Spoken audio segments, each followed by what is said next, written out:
We'll be right back after the base language.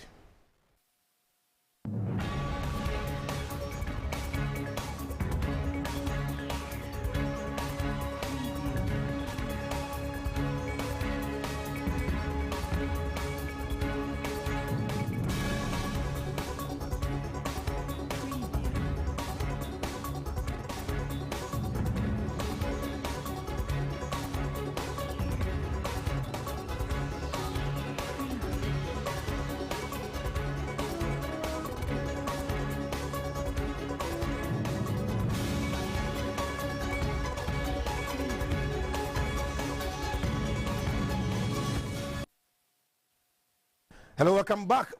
We have on the line James Afo, who is the head of banking and investment at CDH Securities. James Afo, you are welcome. Hello, James. James, please, can you hear me? Hello, James. Wow, we seem to be having a challenge with the line of James Afo.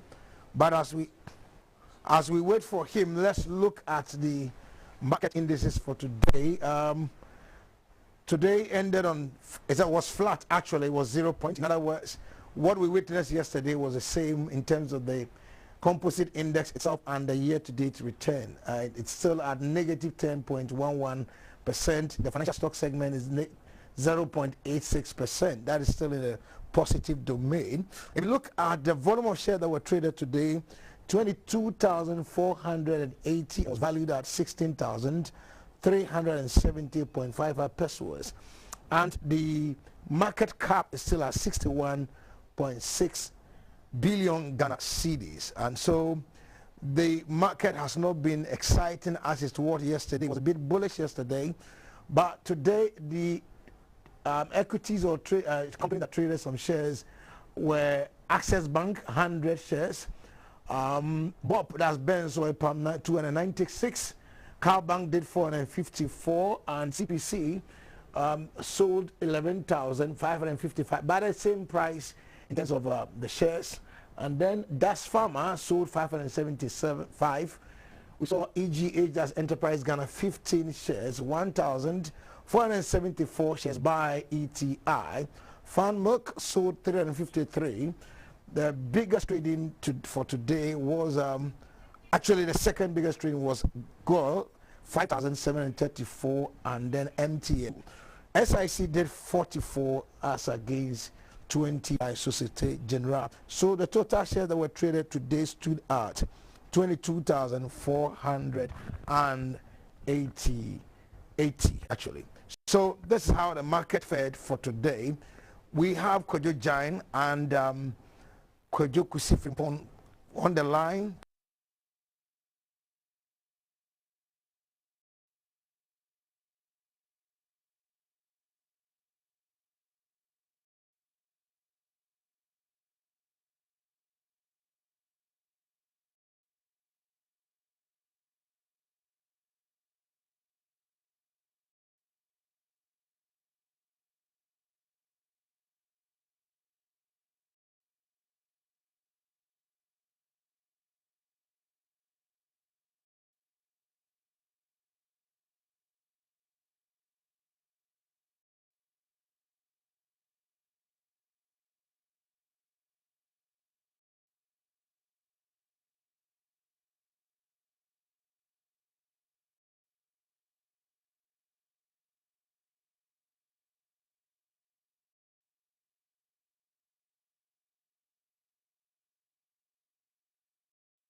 Hello?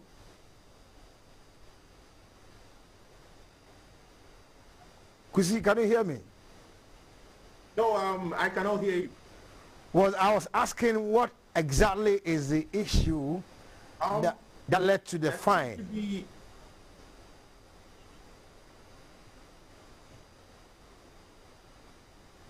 I think there seems to be a lot of background noise here, so I can hardly hear what you're saying. Wow. Is it okay now? Yes, way better. All right. I was asking what actually led to the fine of $5.8 million by the Financial Conduct Authority in the UK on Ghana International Bank. Okay, just to add briefly to what you said, right?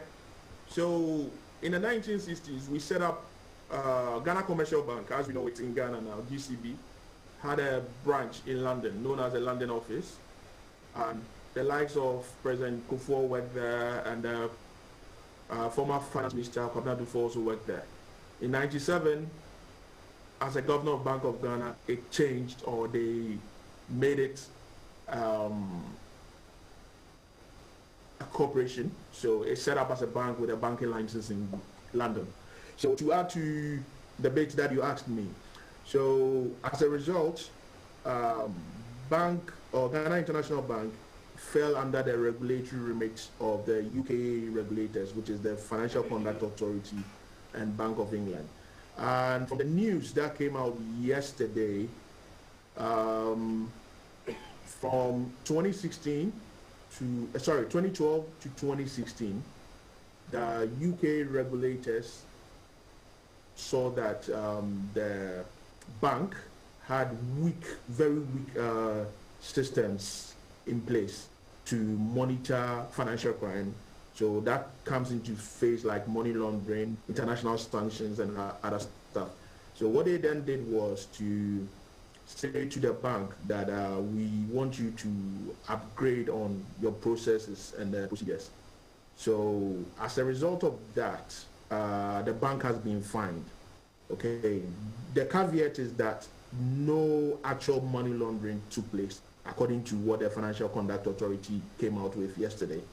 But their systems were so weak that it is so susceptible, or it was susceptible to money laundering and for other forms of financial crime. So that has led to the fine. And the actual fine was supposed to be 8 million plus, that is 8 million plus pounds sterling. But because the bank acknowledged their own failings, the regulator gave them a 30% discount. So as we know it, the fine has now reduced to 5.7 million, I believe, yeah. 5.8 sterling. Okay. All right. Now, could you,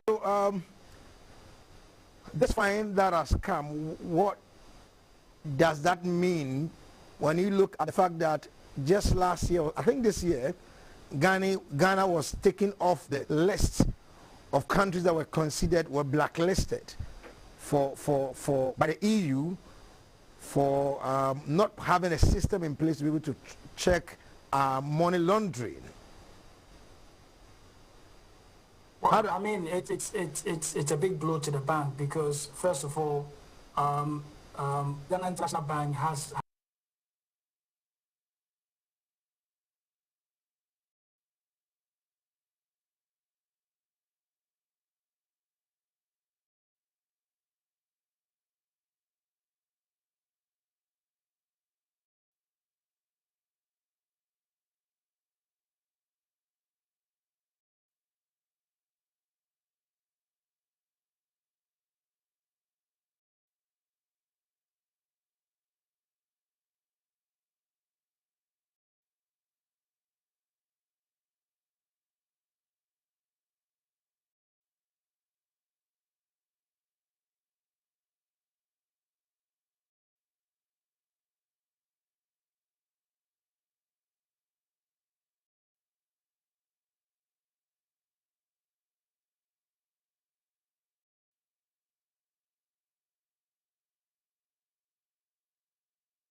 Yeah, Kusi, I'm reading a portion of the statement that was issued by the bank. It says that in December 2016, the FSC visited GIB to review its financial crime controls. As a result of concerns identified during this visit, GIB voluntarily agreed not to take on new customers.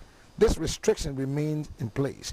GIB continues to work with the FSC and independent experts to prove its financial crime controls. Why is the bank agreeing in this, that look, we don't want to bring on board new customers? Like you alluded to that, it could not do that. But once you're unable to bring in new customers, you will not be able to grow.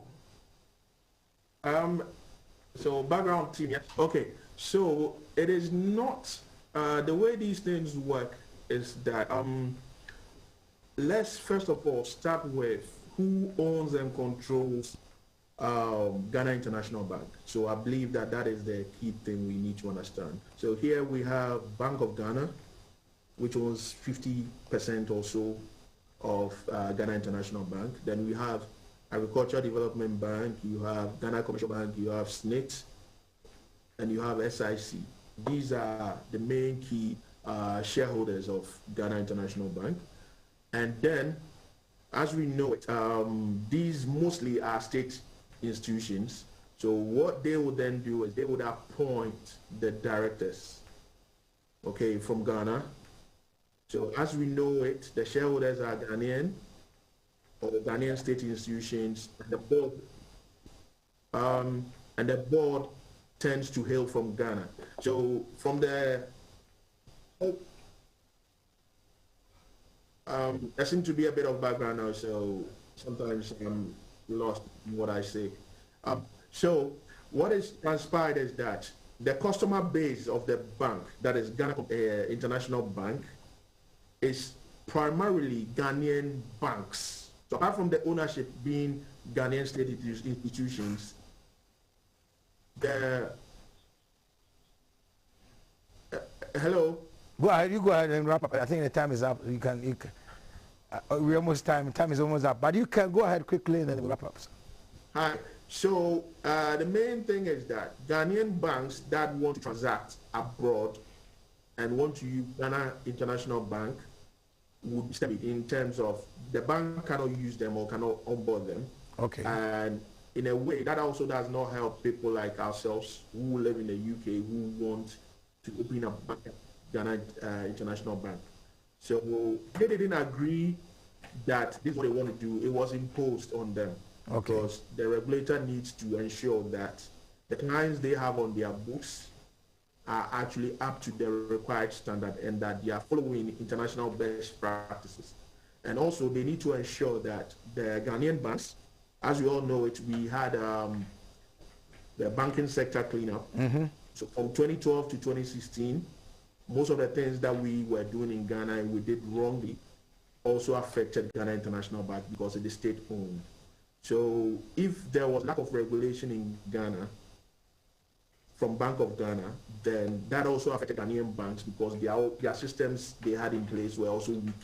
As a result, being a correspondent bank of Ghanaian banks, Ghana International Bank was left in the lurch in the sense that they had to ensure that these banks had up to a certain standard of framework, but they didn't have it. And as a result, when the regulators came calling, they realized that also the bank didn't have the right processes in place. So it wasn't just the bank, but then also things that were happening in Ghana. So as you rightly mentioned, these are, and so many other things that is what gave Ghana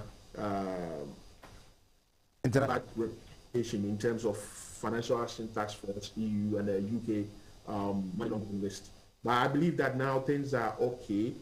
And once a fine comes through, that means you are doing something good at the moment because they are employing people to help clean up. And hopefully in the future, the bank can start onboarding new people. All right. Kojo Kusi from Power Financial Analyst based in the UK and Kojo Johnson based in the UK Financial Analyst. I think this is how we'll wrap up today on Market Avenue for this week. My name is Edward Nyakun. God will come your way again next week. Shalom.